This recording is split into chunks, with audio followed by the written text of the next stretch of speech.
Kita belajar dari buku itu sosial banget. Dalam selama ini akan disampaikan oleh kita Ustaz Haji Muhammad Fatih kepada beliau dan juga berkat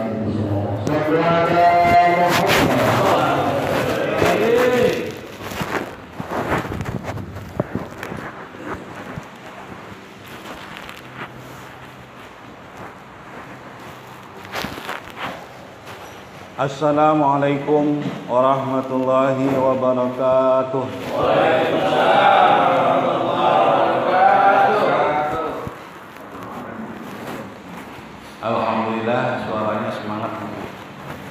Kenapa? Karena salam ini adalah doa. Amin. Jadi kalau kita didoakan sama orang untuk diberikan keselamatan, mau nggak kira-kira? Mau. Senang nggak? Senang.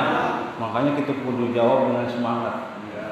Sebab salam itu doa. Doanya untuk apa? Yaitu untuk keselamatan. Bukan hanya keselamatan aja tadi itu. Keselamatan, terus apalagi keberkahan, Masya Allah.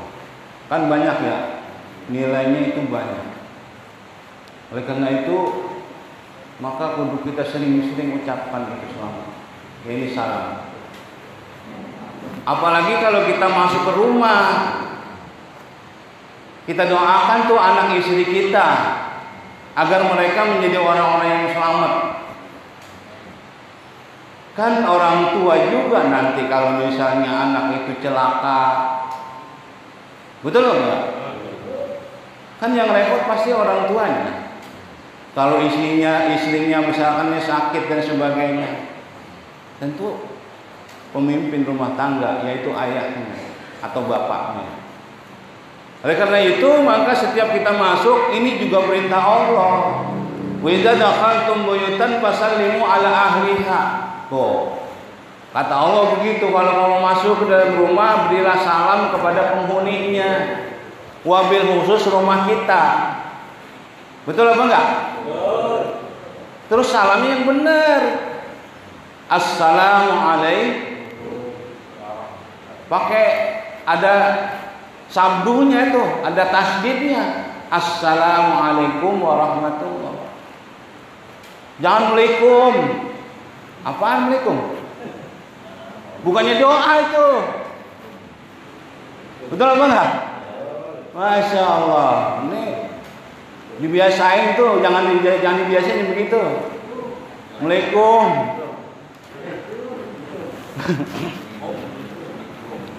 Bukan doa, Masya Allah. Ya. Salam ini bukan hanya untuk orang yang hidup aja, Pak. Kalau kita ke kuburan juga disuruh apa?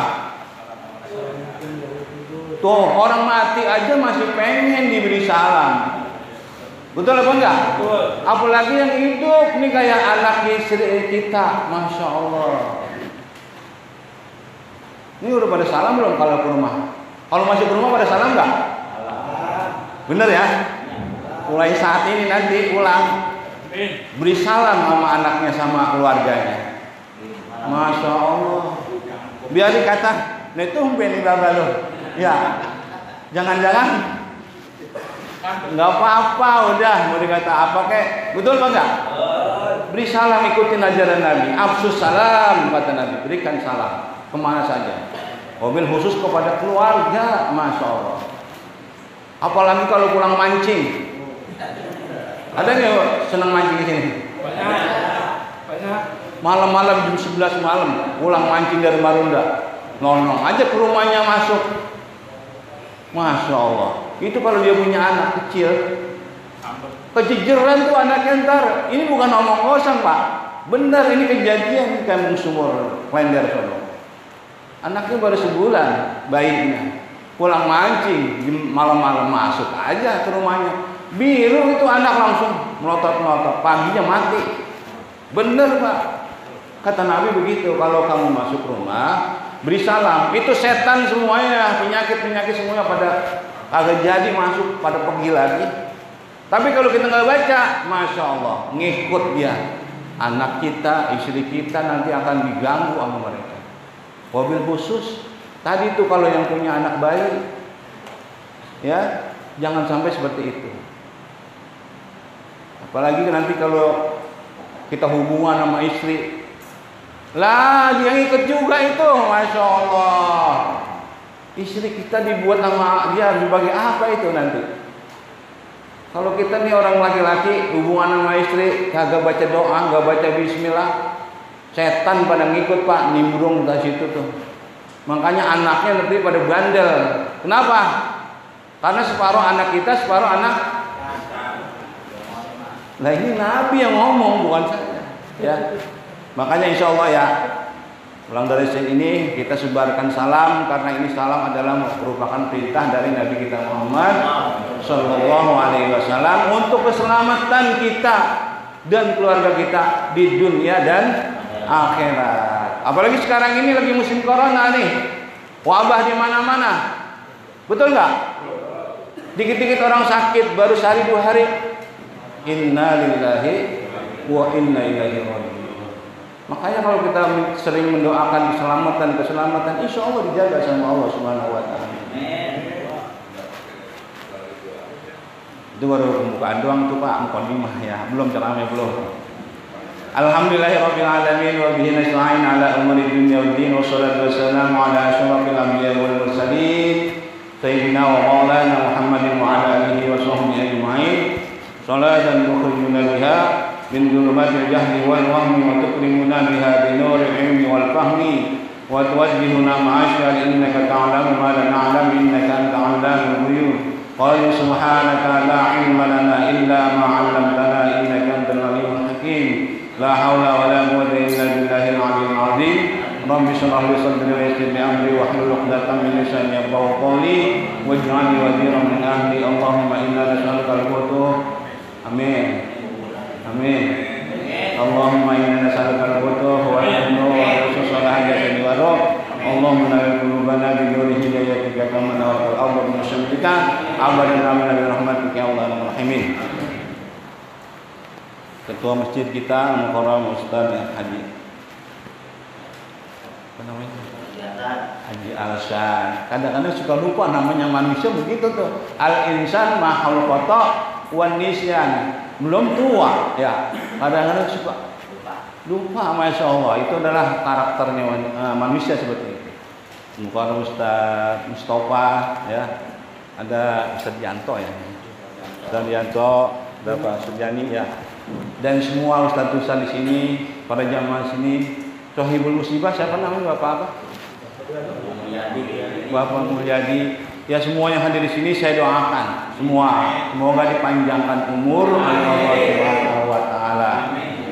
Kemudian diberikan rezeki yang luas, yang berkah, bisa pergi haji ke tanah suci Mekah, bisa tawaf di Ka'bah, bisa wukuf di Arafah, bisa melontar jumrah di Aminah, bisa berziarah kepada Nabi kita Muhammad SAW di Madinah.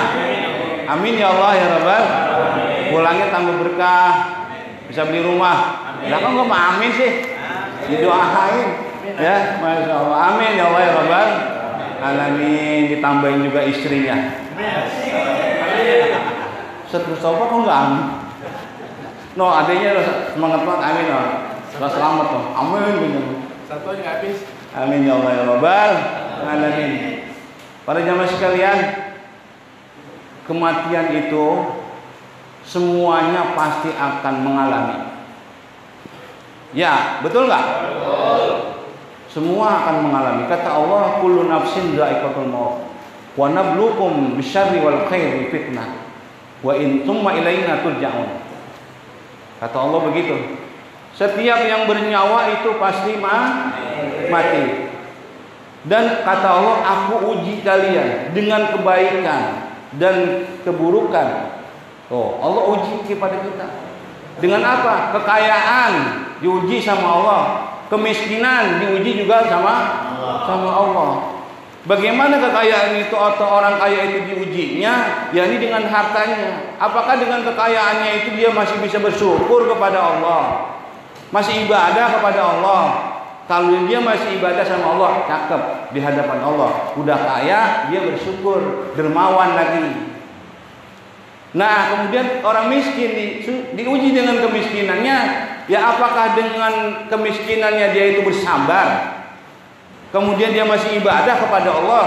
Kalau ini yang dilakukan, maka dia mulia di hadapan Allah Subhanahu wa ta'ala. Bahkan masuk surganya orang miskin itu lebih dulu 500 tahun dibandingkan orang kaya yang soleh.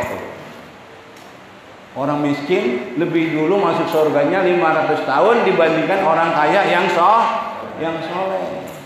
Oleh karena itu apa? Ini hikmahnya. Jangan jadi orang miskin sombong. Udah miskin kagak mau sholat, kagak mau ngaji, nggak mau ibadah kepada Allah. Miskin di dunia, sengsara di na'udzubillah min dzalik. Jangan seperti itu. Masya Allah. Masyaallah muslimin rahimakumullah. Kalau di dalam menjalani kehidupan kita ini, kita mengalami 5 tahap kehidupan. Yang pertama yaitu di mana? Yaitu di alam arwah. Sebelum Allah Subhanahu wa taala menaruh kita di alam rahim perut ibu kita, itu diciptakan dulu ruh kita sama Allah.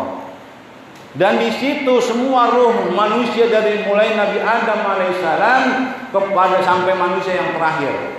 Dan ditanyalah mereka para arwah, alastu birabbikum? Qalu bala syahidna. Begitu, ya. Wahai para ruh, apakah kamu menyaksikan bahwasanya aku ini ada Tuhanmu? Kita jawab nih Pak semua. Ruh kita jawab semua. Semuanya manusia pada menjawab. Qalu bala, betul ya Allah. Engkau adalah Tuhan kami. Tuh. Makanya ketika dilahirkan sekarang ini di dunia ini, kita kudu apa? Mengakui Allah Subhanahu wa taala sebagai Tuhan kita. Kudu kita apa? Ya, ini ibadah. Bayang. Ini pada dekat-dekat masjid, kadang-kadang agak mau sembahyang ke masjid. Rumah doang jadi DKM. DKM itu apa? Dekat masjid. Ya. DKM artinya dekat rumahnya dekat masjid, bukannya DKM ketua masjid kayak Pak Jarsan, bukan. Dekat masjid tapi ibadah ke masjid kagak mau. Ada nggak yang begitu? Ada. Hah? Murid. Allah, ya. Kalau di sini kagak, insya Allah kagak. Ya, enggak banget. Insya Allah ya. Masya Allah seperti itu. Jadi apa? Tadi di alam kedua yaitu alam rahim, alam perut ibu kita dipindahin sama Allah. Ya, berapa bulan kita di sono? 9 Bu. Ada yang lama loh, ada yang sampai 4 tahun, Masya Allah. Ada yang gunting kebo namanya berapa? 12 bulan ya, kayak Bang Urip ya. Ada yang sampai 12 bulan, ya Masya Allah. Seperti itu. Nah, sesudah itu kita dipindahkan lagi kemana? Ke alam dunia. Nih sekarang. Untuk apa? Kata Allah, wa ma khalaqtul jinna wal insa illa liya'budun. Dan tidaklah aku ciptakan jin dan manusia kecuali adalah untuk ibadah kepada Allah Subhanahu wa ta'ala. Ini kudu kita pahami nih. Hakikat kita diciptakan sama Allah, dihidupkan sama Allah, yakni dalam rangka ibadah kepada Allah Subhanahu wa ta'ala. Dalam ayat yang lain Allah katakan begini. Apa hasibtum annama khalaqnakum abasa? Apakah kamu menyangka, mengira aku ciptakan kamu untuk main-main aja? Tuh kata Allah begitu. Ditanya nanti, emang lu bahasa kitanya nih, emang gue bikin lu emang untuk main-main aja? Oh tidak para hadirin. Ya ini untuk apa? Ibadah kepada Allah Subhanahu wa ta'ala. Ya, ibadah kepada Allah Subhanahu wa ta'ala. Nih, makanya jangan pakai apa? Males-males. Mumpung masih diberikan sehat, panjang umur. Betul apa enggak? Jangan panjang umur doang. Ngaji kagak mau, sholat kagak mau. Makan doang 3 piring. Masya Allah. Ngopi sama ngerokok nggak putus-putus ke ngebul. Udah kayak lokomotif. Kerjanya jakom aja. Ada azan ayat sholat, baru azan. Ya orang imam udah takbir Allahu Akbar, baru. Masya Allah. Mudah-mudahan orang sini nggak ada yang begitu ya. Amin ya Allah ya Rabbi. Ada rajin-rajin semua, berarti pada paham berarti kalau mereka itu pada ibadah ke masjid, ya pada sholat jamaah, paham berarti. Kenapa? Hakikat dihidupkan sama Allah adalah dalam rangka ibadah kepada Allah Subhanahu wa Ta'ala. Tuh, ini kita tadi dalam kehidupan kasih panjang umur, sehat dan sebagainya. Masya Allah, itu kenikmatan yang sangat besar. Kata Nabi, 2 kenikmatan yang kadang orang suka melalaikannya, meremehkannya. Apa itu? Yakni kesempatan dan kesehatan.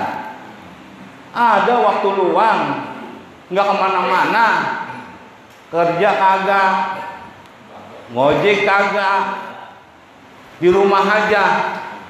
Ada azan kagak mau juga datang ke masjid. Subhanallah. Lagi kawan, keadaan sehat lagi. Keadaan sehat, Masya Allah. Itu dia diremehkan. Padahal kalau dia udah sakit, kata Nabi, itu tidak sangat mahal harganya sakit itu. Ya, kalau orang yang udah merasakan sakit itu bagaimana? Kesehatan itu semua sangat mahal nilainya. Kagak usah pakai sakit yang berat-berat ya. Sakit apa? Sakit gigi aja misalnya. Masya Allah.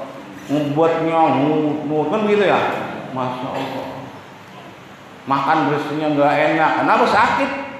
Jangankan pakai yang keras-keras, yang empuk aja dia apa? Gigit. Masya Allah. Mud-mudan. Agak ngapa-ngapain aja juga begitu sakit. Apalagi sakit pinggang lagi. Ya. Kagak enak. Apalagi yang sakit namanya flu.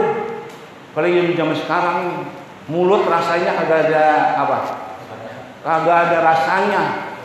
Makan apa aja nggak ada yang enak. Ya, kan begitu katanya ya. Yang sakit, yang udah ngerasain sakit, ya, yang udah ngerasain sakit katanya begitu. Mulut pahit aja.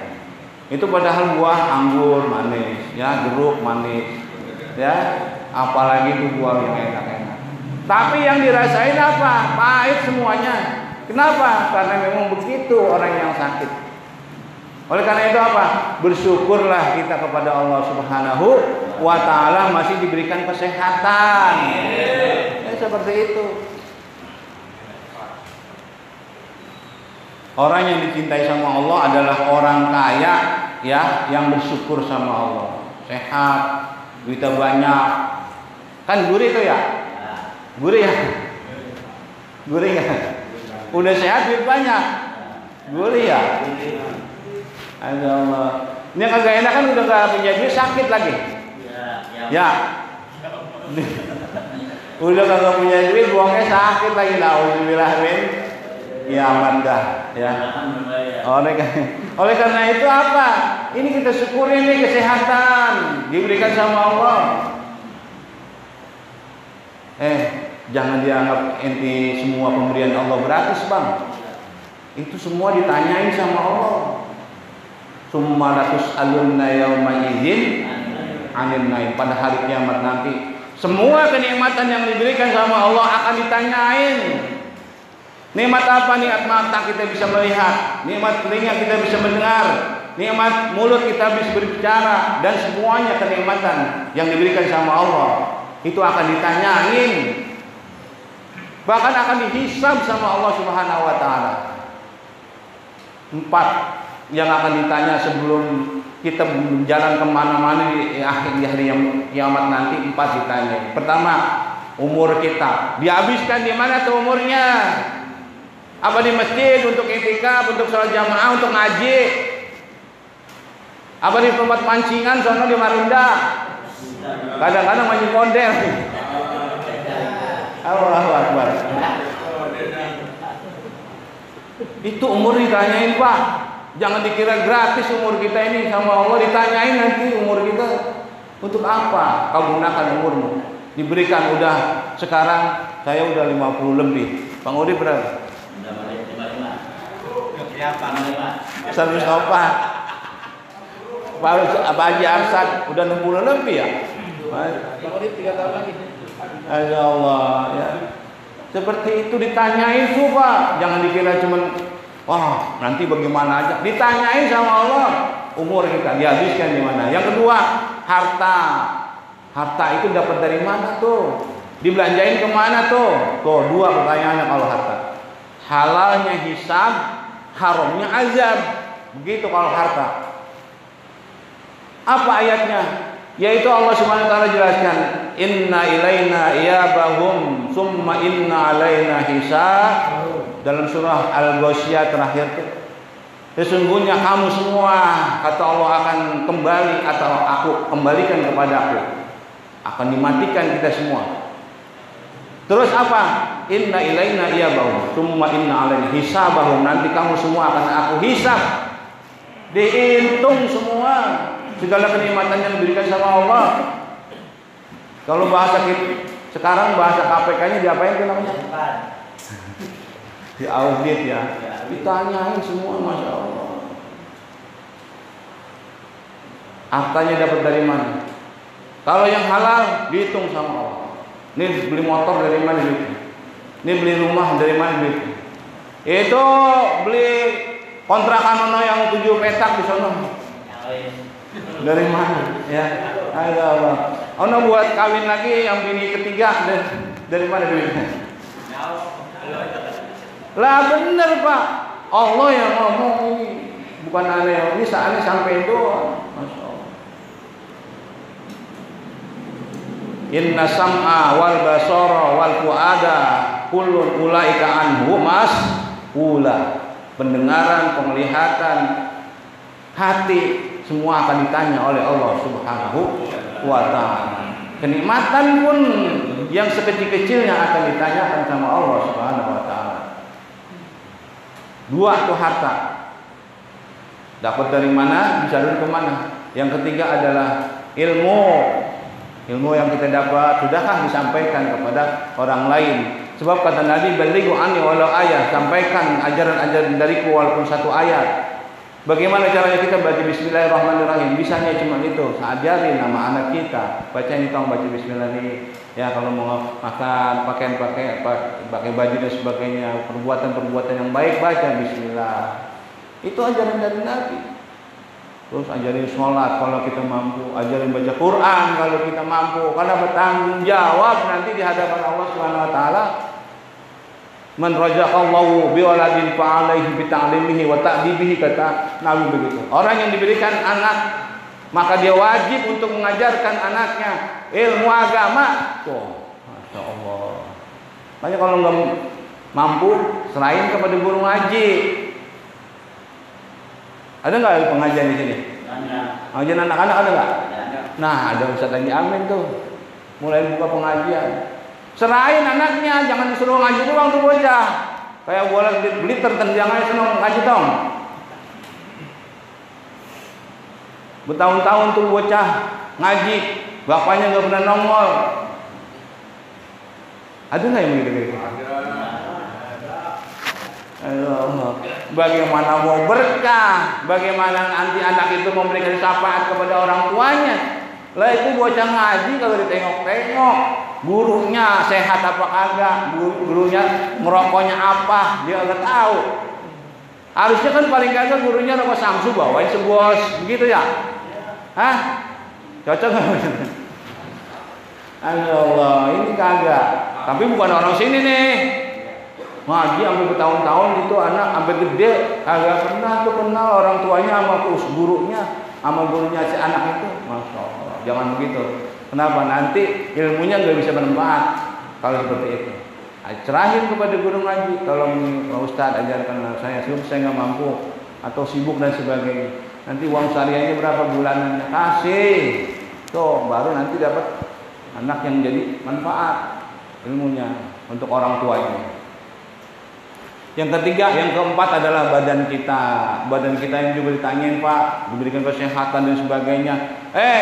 Digunakan untuk yang kagak ada gunanya. Ya seperti itu. Ini kalau seperti ini manfaat namanya. Bayar, ngaji, ya.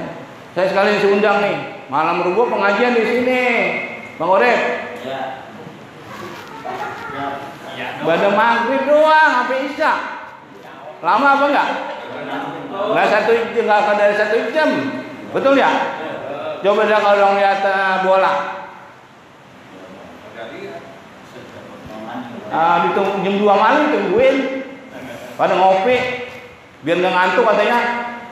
Masya Allah. Nah, ngaji dari maghrib sampai isya doang. Padahal itu kata Nabi, huduru majlisi ilmin walau sa'atan khairum min alfi raqatin tatawuan. Hadirnya kamu di majelis ilmu walaupun 1 saat bainal maghrib wal isya lebih baik daripada kamu sholat sunat 1000 rakaat, itu kata Nabi. Masya Allah. Sholat sunat 1000 rakaat gak ada yang kuat kita, Pak. Bukan Bapak doang, saya juga gak kuat 1000 rakaat tuh, Pak. Masya Allah. Itu lebih bagus daripada kita sholat sunat 1000 rakaat. Duduk sebentar bainal maghrib wal isya doang. Masya Allah. Sebegitu pahalanya di hadapan Allah SWT. Dan yang tadi kan alam arwah, alam rahim, dan alam dunia, dan ketiga, keempat alam barzah, kuburan. Al-kuburan itu kita masih masuk sono. Wa mi waraihim barzah. Di belakang mereka itu ada barzah. Nanti kita pasti akan masuk alam barzah. Itu namanya alam itu pos pertama ya untuk masuk ke dalam negeri akhirat. Yang terakhir kelima nanti negeri akhirat atau alam akhirat. Jadi alam barzah itu nanti kita ketika mati ditanya sama malaikat. Kebetulan tadi tuh saya habis nguburin tuh. Kebetulan katanya gak ada yang talkinin. Ya habis membayangin, kita tolong sekalian talkinin. Katanya Pak Haji Hasan lagi yang nggak ada bahasanya gitu. Saya kesono ke kuburan. Itu talkin, Pak.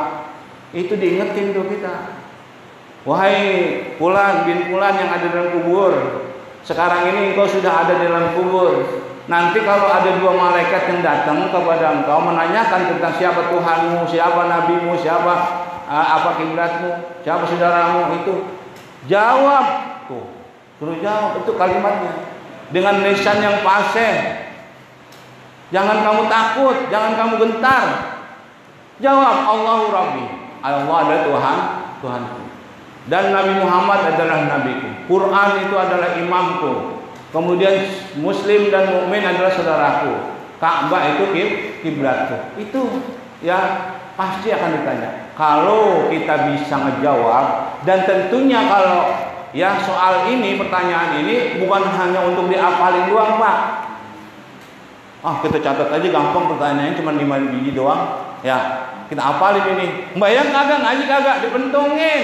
Ya dalam kubur, biar kita nggak hafal itu, yang penting kita ikutin sama Allah, taat sama Allah, takwa sama Allah. Ya itu jalankan perintahnya, tinggalkan larangannya. Insya Allah pasti akan bisa menjawab. Ya selamat udah kalau udah jadikanlah kuburnya roboh min riyadil jannah. Seperti itu. Dan yang terakhir adalah akhirat. Masuk ke negeri akhirat setelah hari kiamat semua, kemudian dibangkitkan manusia, masuklah ke dalam negeri akhirat. Tinggal 2 golongan di sana, yaitu golongan mukmin dan golongan kafir. Fariqun fil jannah wa fariqun fis sa'ir. Sebagian masuk surga, segolongan masuk neraka.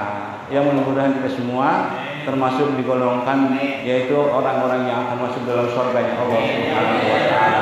Begitu pula almarhumah ibu ini, ibu siapa namanya? Ibu Busatina, kiranya Allah SWT terima amal ibadahnya, maafkan kesalahannya, dijadikan kuburnya raudhah min riyadil jannah. Amin ya Allah ya rabbal alamin. Demikian yang dapat saya sampaikan. Mohon maaf atas segala kekurangan. Assalamualaikum warahmatullahi wabarakatuh.